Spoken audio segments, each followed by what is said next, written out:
We heard you like conspiracy theories, so we've got a good one for you. And don't worry, there's no lizards, aliens, or any of the usual nonsense. We're just anticipating the anticipations of others. Now, over the past 9 months, it's fair to say that the Federal Reserve's credibility has been called into question. Do you remember transitory inflation? Yeah, well, look at us now.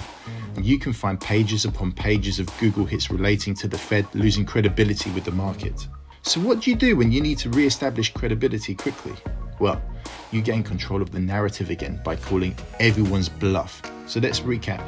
Markets have collapsed since Friday's inflation data, followed by a leak from within the Fed with talk of a 75 basis point rate raise. Well, what if the aim of the game was to get prices lower? For one, these conditions forced people back into the workforce.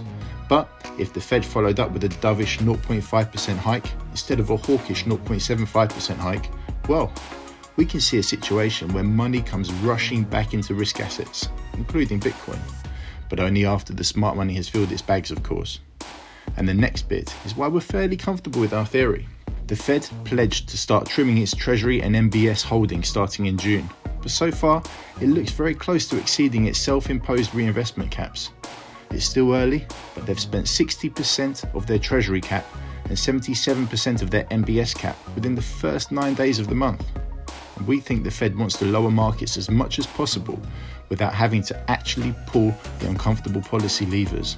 Translating that to markets, we think there's a chance that Bitcoin pushes a bit lower, if anything, to call Michael Saylor's bluff. But if our theory above holds true, we might be looking at the 2017 highs as being this year's local lows for now.